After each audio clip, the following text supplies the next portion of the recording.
You had, how can I put this, a spot of bother in your life. Yes. Where you were kind of missing. Yeah. And I don't know the actual circumstances or anything. And if you'd like to talk about it, you can, but I'm not going to ask you. Well, But what happened was, Taliep was in London. I looked after him. And for that, he was very, very grateful. I took him to the cinema, to London, but I was so busy. Okay. But when I heard that you were in trouble, Yeah. I wrote to him. Yes. And I said that our friend and colleague is in a spot of bother, which I can't, nobody seems to know what it is. You are in the best position to help him. I still have a copy of the letter on my computer. He didn't reply. Did he help you? Well, you see, let me put it this way.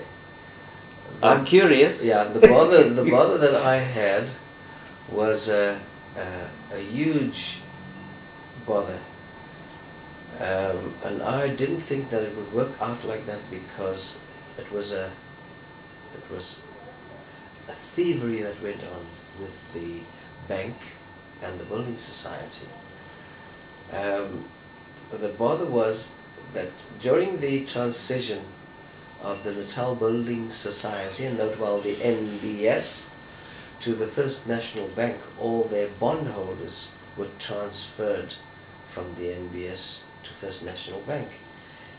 In that time period, within that time period, some guys from the NBS, and I'm not going to stick my neck out and say some guys from the First National Bank, but some guys from the NBS and their lawyers made a little fiddle with about 102 units or more houses that they wanted to rip from the people and steal from them. And because my house was taken from me, I owed them 7,500 rand after owing them 150, 160,000 rand. So they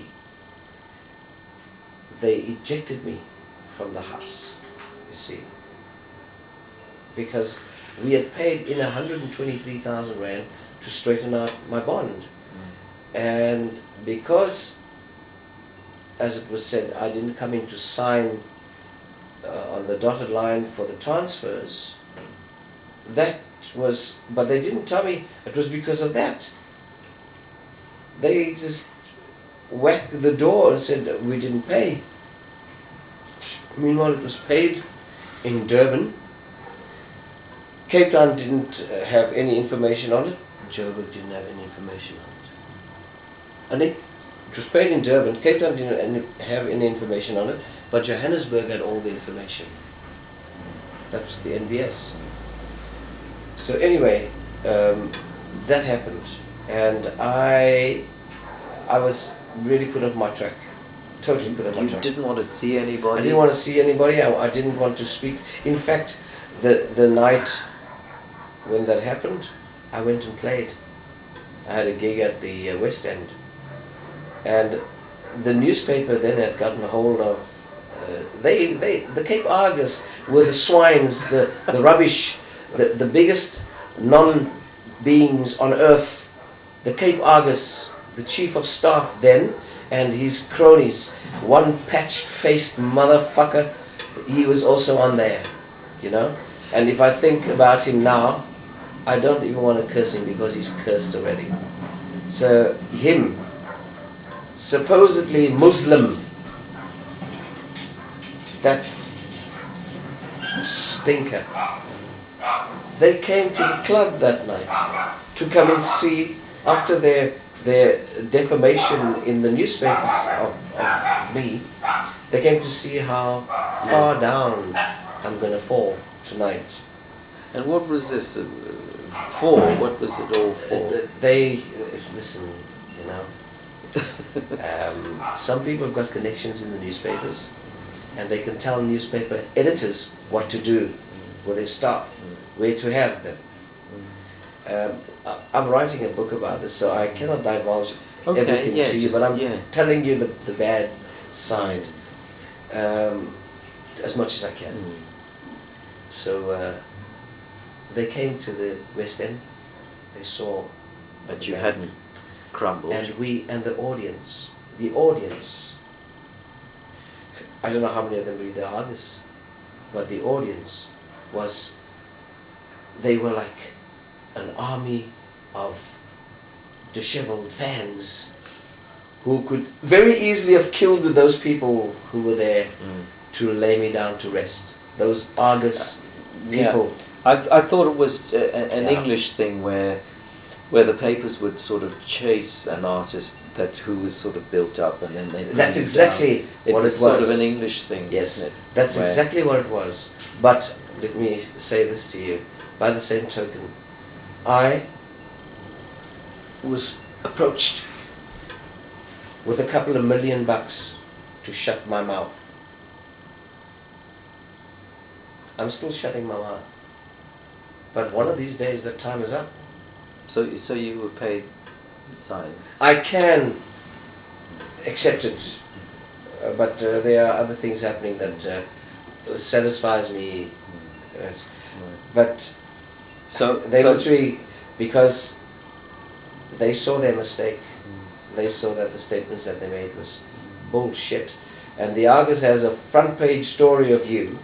You take the whole front page, and if that statement is wrong, they give you a caption in the corner of the 4th page that you can't even see. A few weeks later. Yeah, apologizing. Apologizing. We like to apologize. Yes. You know. Well, that's standard practice. Of course, I mean that is journalistic. Journalists, is journalistic genius.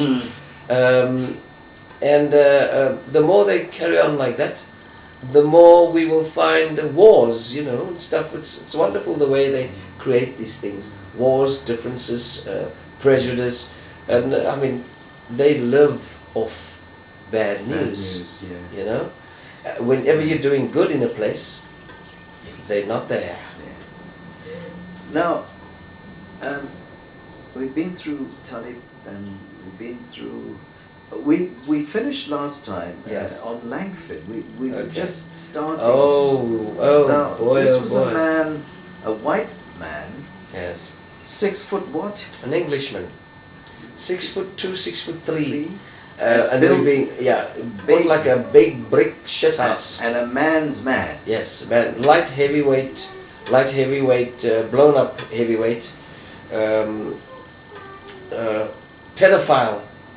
Why do you call him a pedophile? Because he used to prey on young boys. And do you know who he used to prey on? I wouldn't like to mention names, but what I can say is that I know, because he thought that he could do these things to me. And me, I'm first and foremost a person who believes in God. That's it. Not any particular God, just God. And the second thing is, my father brought me up to be a man who sexuality was between a man and a woman. That is how I was brought up. I do not disagree with anybody else's lifestyle. That's their thing. But men like that boy, Langford, he's a dangerous man. He's a racist. He's a whip lashing sort of a closet gnat. He used to be. Didn't agree with their policies, but enjoyed it. You see, he's the kind of man that would give his dog, his Alsatian dog, 25 kilogram of biltong, the best beef biltong in the Free State, and then his team, his crew, would be. It's the only way that. So tell me, what happened to him? Well, let me tell you that after returning from England and working with him for another 2 or 3 years, for for the sake of me re-obtaining a passport again, I had to get back onto his show. Because in South Africa, as you know, if you didn't know anybody that was white and could speak up for you, you couldn't get a passport if you were not white. So I had my ulterior motives going onto the tour and getting my passport. By that time, he knew that to try and get to me, it was too late. I was a 23-year-old boy, you know. And I had seen and tasted and been with very good people, and there's only one partner for a man, as far as me, I'm concerned. It's a girl, good girl, nice girl. That's this. I got close friends. I love my brothers. I love my friends. I love Jonathan Stevens, Leslie Klainsmith, Terry Fortune, Vernon Castle. I love them all. I caress them. I love them. But I do not make love to them. I make love to women. Well, I've been making love to my wife for the last 32 years. And if that doesn't say anything to you, then you need to really reassess yourself. Now, what intrigues me is this noble act you did. Man, That this we were talking man about, comes along he calls me. Fred Langford calls on me. his last legs. I would say yes. I would say that he was just about to be thrown into the Salvation Army, because Mrs. Langford had said to him that he better F.O. out of the flat. She's tired of him. She'd much rather spend her hours at the bar downstairs in the flat that they used to live. There was a bar that is